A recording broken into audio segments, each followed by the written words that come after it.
All right, Terry, you're here at the Chris Fields golf outing. Just what made you want to come out here today?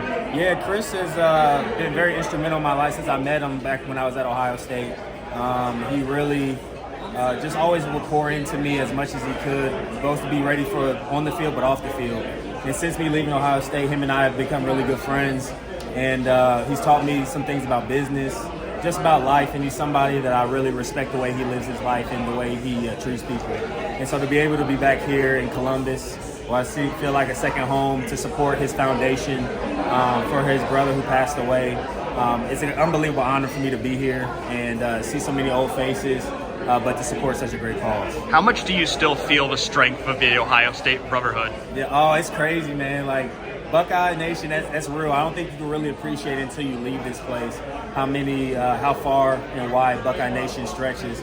I'm all the way in Virginia now, and I got people around the corner who see me more as a Buckeye than they do as a Commander, which is great because it just speaks to the brand that Ohio State is. So anytime you get to come back and feel that love, feel the support of Buckeye Nation, I always look forward to it. How often do you get to come back?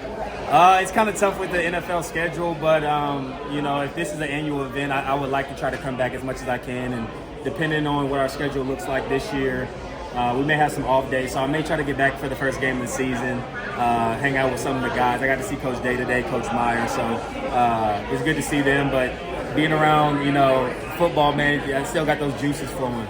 How exciting is it just to see what this Ohio State wide receiver room has become, starting with when you were here to where it is now? Oh, it's incredible, man. I remember what it was like when I first got there. And, I don't think the receivers are really respected like they were now. And I think a lot of guys really built that from Mike Thomas, Evan Spencer, Devin Smith when I was here.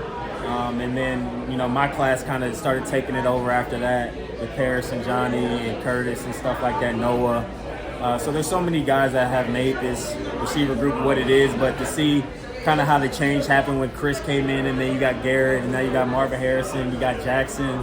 I think Emeka has a great chance, and you got Jeremiah and all the other great receivers. It's just like you can't name them all, and I think the cool thing about being a receiver here at Ohio State is you're going to be prepared for the next level. No matter if you're drafted first round or undrafted, you're going to know how to get open, you're going to know how to run routes, you're going to know how to treat your body like a pro and to perform like a pro. So Coach Hartline does a great job of training these guys, and you throw the football a lot, so you're going to get opportunities. How much pride do you take in being one of those representatives of a school that many now consider wide receiver U? Yeah, man, you see me smiling because when I first got here, it wasn't looked at as that. And honestly, not because of the history, because you got the great history of receivers that played here, but during that time period when I first got here, the receivers weren't necessarily seen as a strong suit of the team. But looking how I developed and the rest of our guys in my last year in 2018, receivers were seen as one of the stronger groups, but not just that, they were seen as leaders.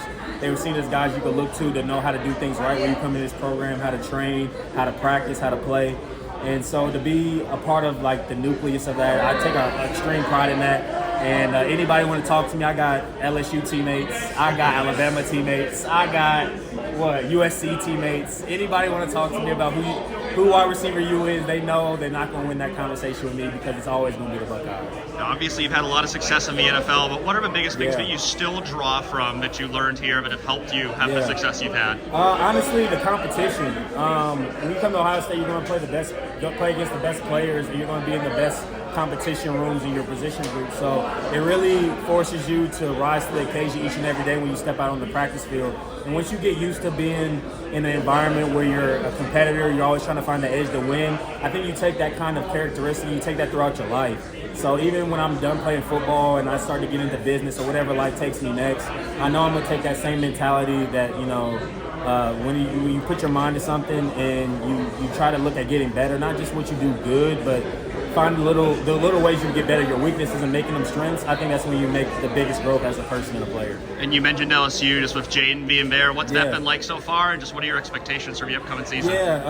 Working with Jaden so far in OTAs has been great. I think he has an unbelievable feel for the game. He's very mature just to be a rookie.